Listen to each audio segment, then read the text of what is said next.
Continuamos, señores, con su programa Los Comentarios del Gordo de los Pinas. Hoy, 25 de abril del año 2025. Quiero hacerle una invitación a través de este espacio donde la iglesia Epifanía del Señor, que está aquí en el sector de Villa Carmen, se viste de gala este domingo, donde celebramos la fiesta de la misericordia. Cualquier persona que sea devotos de la fiesta de la misericordia, este domingo a partir de las 7 de la mañana se estará celebrando todo el día en la parroquia Epifanía del Señor, aquí en Villa Duarte, entrando por el parque de Villa Carmen, frente a frente a la funeraria municipal. Se entra por ahí por el lado del Banco Popular. Al fondo se va a encontrar con el Play de Villa Carmen, y ahí mismo enfrente está la parroquia Epifanía del Señor. Y tiene la particularidad que usted puede ir allí, se le va a dar comida a los asistentes que estén allí, a las personas que asistan, porque eso tiene nuestro párroco, el padre Warner Familia, que no se pierde en eso, y mucho menos tampoco la pastoral social de allí, de la parroquia Epifanía del Señor. Ya ustedes lo saben. Alabar a la fiesta de la misericordia este domingo a partir de las 7 de la mañana. Misa a las 7, se inicia a las 7 y luego otra vez la misa a las 4 de la tarde. Ya ustedes saben. Señores, nosotros siempre acostumbramos a presentar la agenda del señor presidente. Vamos a ver, Mater, qué nos tiene en esta semana la agenda del señor mandatario Luis Rodolfo Abinader Corona. Un saludo a Archiva, el encargado de prensa de la presidencia. Archiva, que tengo mucho que no lo veo. Daniel García Archiva, un hombre sencillo, humilde, solidario ante todo. Nuestro más grato saludo a través de este espacio, los comentarios del Gordo de los Pinas. Adelante, Mate.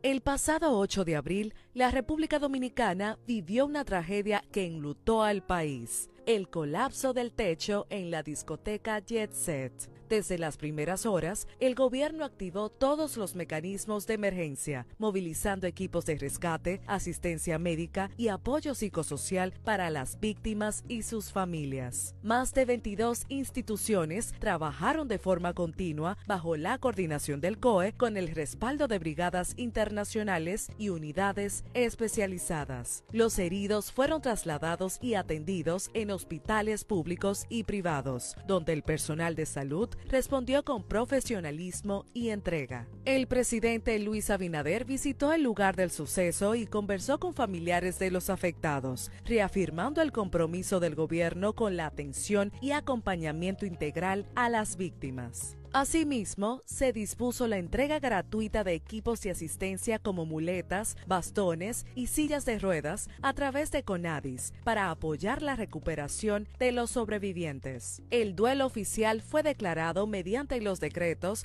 194-25 y 195-25 como muestra de respeto a las víctimas y sus familias. Hoy, más que nunca, el país se une en solidaridad, acción y compromiso.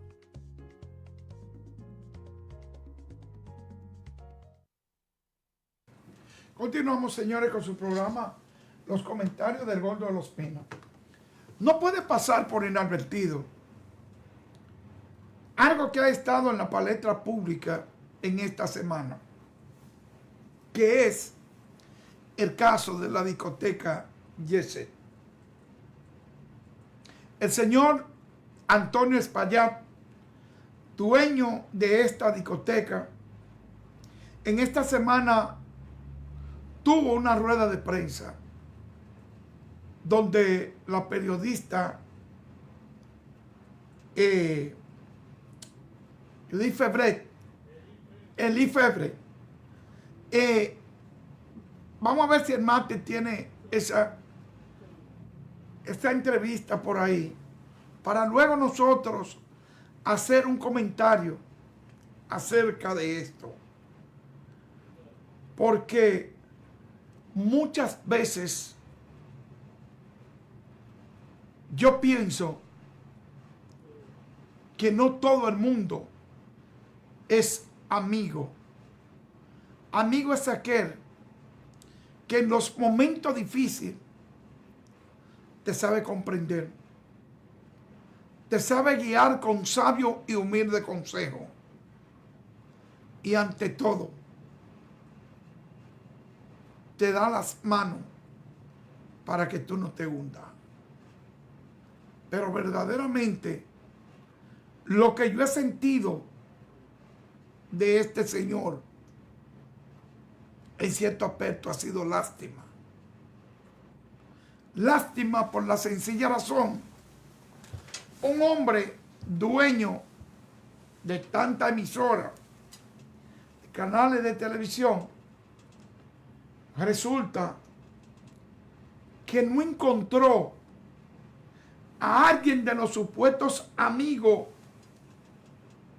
de él que le dijera, o su propio abogado, no es el momento de usted hablar.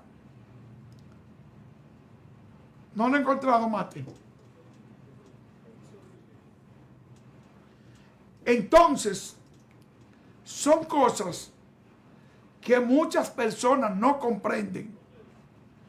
Adelante, vamos a ver. Nunca pensamos eso. Siempre, en cuanto a filtraciones, nosotros siempre teníamos el techo impermeabilizado. Entonces entendíamos siempre que era un tema de aire. ¿La gente que cambiaba los plafones era la misma? Los empleados, porque un plafón, tú buscas una escalera y lo pone y lo cambia. Eso no lleva, son plafones como si fueran de oficina. Para eso no se contrata una gente para cambiar un plafón. Lo hacía cualquier empleado, una escalera y cambiaba un plafón. Algo vamos a tener que cambiar en el país para que no nos pase de nuevo. 3 cosas que usted piensa que podríamos hacer a partir de este momento. Hay muchas cosas que yo entiendo que a partir de este momento van a cambiar. Yo entiendo que juntos debemos ver todo esto y juntos ver qué cosas tenemos que cambiar. Dando reversa, y como este negocio ha sido objeto de mucho escrutinio público, alguien encuentra un comentario hace 7 años que decían o insinuaban, hay problemas con este techo, que veía alguna filtración. ¿Es posible ustedes en esa etapa recuerdan, si usted mismo recuerda si vio un mensaje como este y si tuvo alguna duda? Nunca vi un mensaje. Pero ya usted dice que los plafones siempre tuvieron... Siempre, 30 años están ahí. Para mí es muy difícil. Yo mismo no podía ver el techo. Lo que veíamos siempre eran los plafones. ¿Nadie nunca examinó el techo?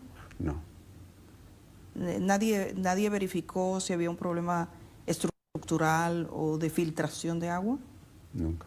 Nunca. De filtración, siempre en el edificio hubo filtración, inclusive cuando lo compramos a finales de los años 80, tenía filtraciones el edificio. ¿Cómo usted compra ese edificio? ¿Cuál es la historia de ese edificio? El edificio era el cine El Portal y nosotros solo compramos a los propietarios de ese local. El Jet Set estaba ubicado al lado de la Coca-Cola.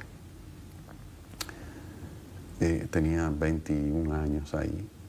Y la gente, los propietarios del terreno eran los dueños de la Coca-Cola. Y ellos ahí nos dijeron que iban a necesitar el terreno. Entonces nosotros dijimos que no había ningún problema, que nos dieran 3 años para mudarnos. Y en ese tiempo ubicamos el cine. Nosotros queríamos estar en el área porque era un negocio de esa área y entendíamos que lo mejor era como mantenernos en el área para seguir teniendo la misma clientela y que no le fuera difícil a la gente como reubicarse. Estamos hablando del principio de los años 90. Y entonces usted compra... El edificio lo compra la compañía compra el edificio. Y entonces ahí duramos un tiempo y luego entramos a trabajar, a remodelar. Para ustedes entrar y hacer la discoteca ya dentro, como era previamente un cine, ¿hubo algún cambio en la estructura? En la estructura no hubo ningún cambio. Lo único que hicimos fue que usted sabe que los cines de esa época eran cines grandes y era como teatro, que era como bajando. Entonces lo único que hicimos fue nivelar el piso para que tuviera, porque era hondo, un poquito hondo, para bajar hacia la pantalla. Pero no hubo ningún cambio estructural, digamos, Ninguno. del peso, del techo. No, ninguno. Ningún cambio. No. Cuando usted dice la compañía, usted es el propietario del Jet Set. Yo soy gerente Gerente. de la compañía del Jet Set. ¿Y quiénes forman la compañía? Mi madre y yo. Ah, ustedes dos. Sí. Entonces usted es el gerente desde esa época. Sí, desde que establecimos la compañía. Uno de los aspectos que se ha referido es el peso sobre la estructura. Y desde el aire hay una imagen que muchos han vuelto hacia atrás, donde se ven algunas estructuras. ¿Qué tanto peso ubicaron en la parte superior sobre el techo? Yo no puedo hablarle de la cantidad del peso, porque nunca tuve la información de cantidad de peso. Nosotros contratábamos gentes expertas en las diferentes áreas que lo trabajaban. Nosotros contratamos compañías de aire acondicionado que nos montaron unos aires acondicionados. Lo que sí puedo decirle que desde el año 1994, cuando fue que entramos a ese local, nosotros teníamos 6 unidades de aire y hasta la fecha es lo que teníamos, 6 unidades de aire. Esa decisión fue una decisión de la compañía que puso el aire, dice usted, de ubicar allí los... La recomendación fue de ellos, la cantidad de toneladas que deberíamos tener y cómo ubicarlos. ¿No sabe qué peso tenían las unidades que estaban? Nunca, cuando uno compra un aire pregunta cuánto pesa. Esa estructura no fue sometida nunca a un escrutinio de decir, digamos, en términos estructurales, un ingeniero, un arquitecto que verificase la estructura en sí misma. No.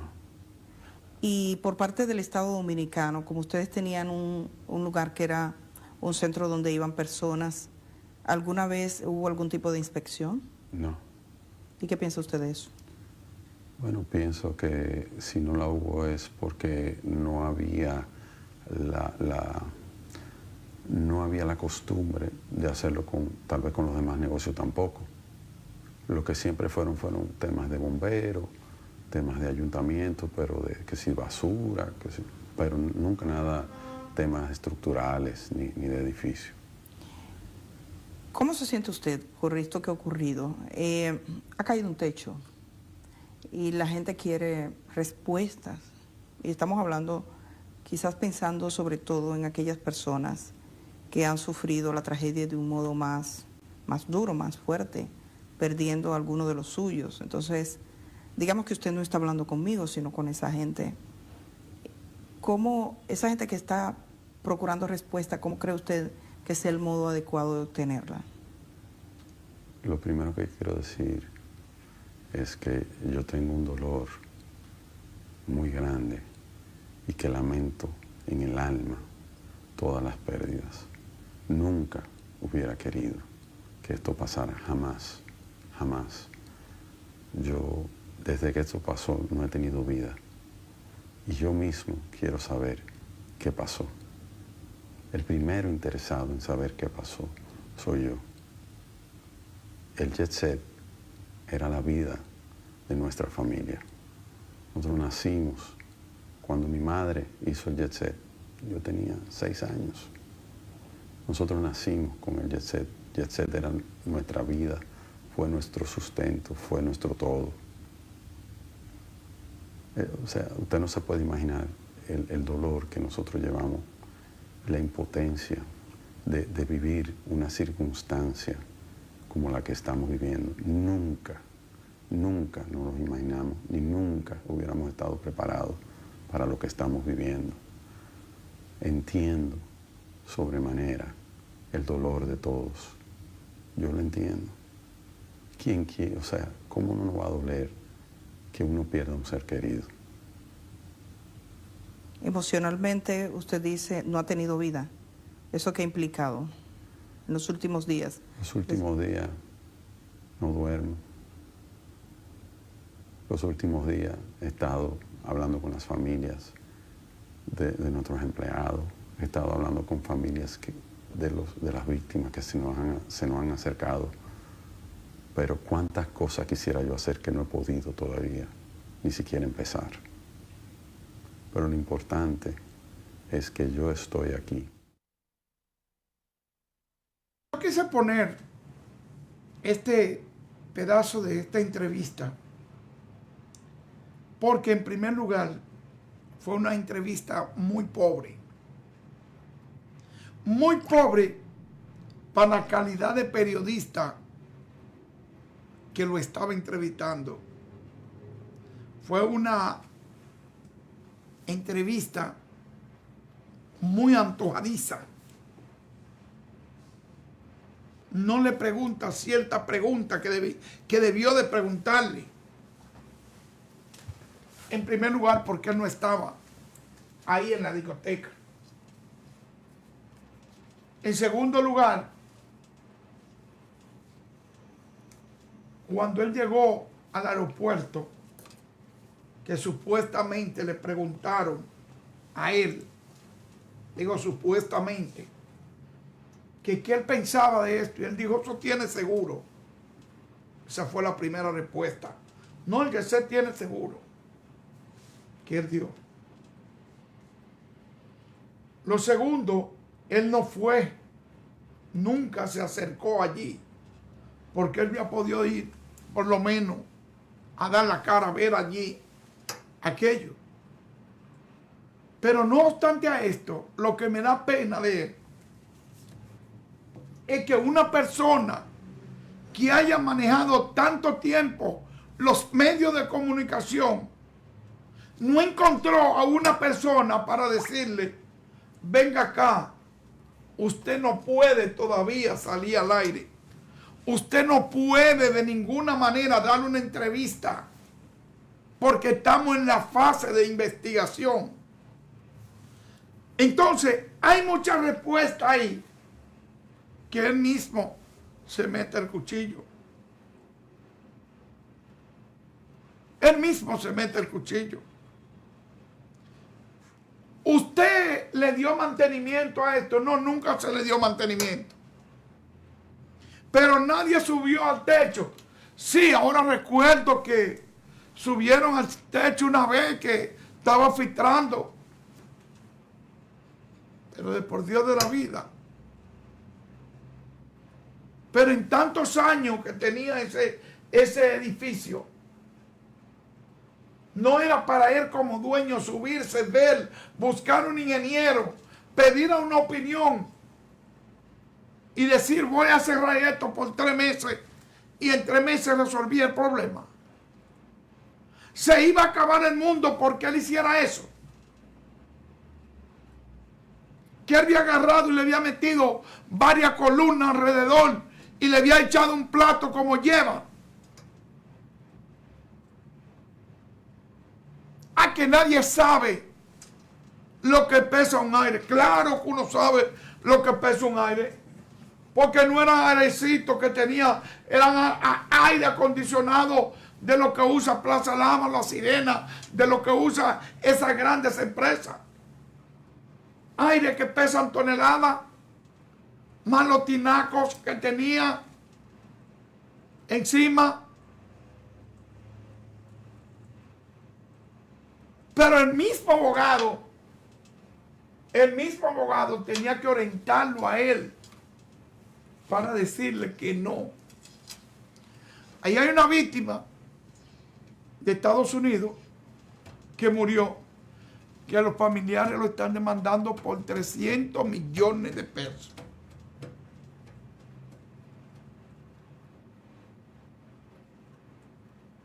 Lo grande del caso es que si nos vamos a la justicia, él salía suelto. Ahora, si se va a lo civil, si lo demandan por lo civil, ya otra cosa. Pero si vamos, por ejemplo, por la ley de condominio, de construcción, la 409, lamentablemente lo pueden condenar en caso de a 5 a 2 años. En caso de eso es la pena máxima. De 5 a 2 años. Pero ¿cuál es el revoltillo que ha vuelto esto? En primer lugar, ¿quién es el abogado de él? Es el mismo abogado del señor presidente de la República. Entonces, la gente ha estado diciendo que en primer lugar el Estado ha tenido una gran responsabilidad en esto. Una gran responsabilidad en esto. Porque incluso los vecinos del alrededor habían ido muchas veces a la fiscalía, al ayuntamiento, y lo que le decía era que eso no se podía hacer nada porque esa discoteca era una marca país.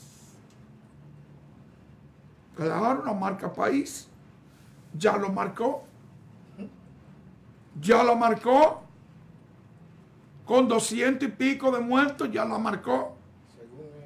Según ellos. Según ellos. Que ahí no se sabe. Ahora, la pregunta que yo me hago es lo siguiente. Las plantas eléctricas no estaban encima del techo. Solo 6 unidades de aire y 3 tinacos. Porque la discoteca demandaba muchas aguas. Los aires estaban techados con caseta de alucín. Antonio Espaillat. Entonces, señores, oigan, lo que a mí me ha impresionado de este acontecimiento es que muchas veces, hasta en la muerte, se marca la diferencia entre rico y pobre. Ahí vinieron compañías de otro país a sacar específicamente personas, exclusivamente esas personas. Y después de eso no movieron una paja. ¿Cómo tú lo oyes? Hubo una persona que se salvó porque estaba cerca de un empresario que vinieron a sacar ahí.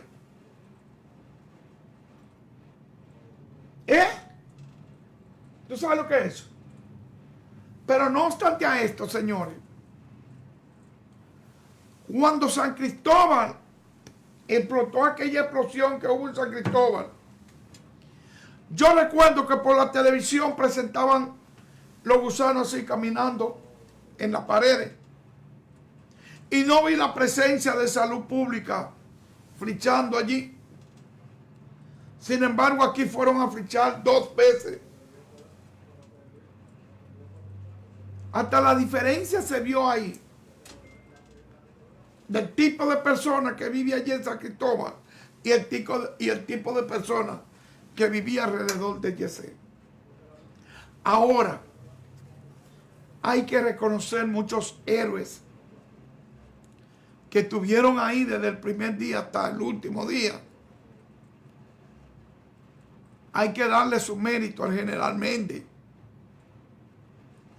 que ya al final tuvo que irse en llanto, porque él dijo que él en su vida no había contemplado algo así. Pero vamos a ver en qué va a parar la cosa. Ahora, yo lo que veo es que Antonio Espaillat no encontró un amigo comunicador, un periodista, un empresario, un abogado que le dijera: Antonio, date tranquilo, no es la hora, no es la hora de tú hablar, aguántate, se llegará el momento de que tú podrás hablar, pero ahora no hable, no hable ahora. Pero eso es así. Miren, señores,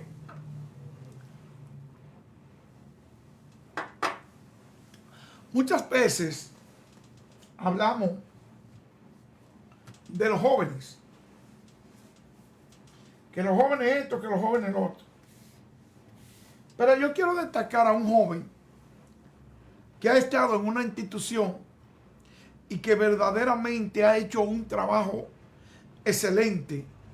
Master, tengo una foto ahí de la CATS. Háganme el favor de enviármela. Donde el ingeniero Felipe Suberví, mejor conocido como Fellito, es un hombre, al menos yo porque está hablando, es un hombre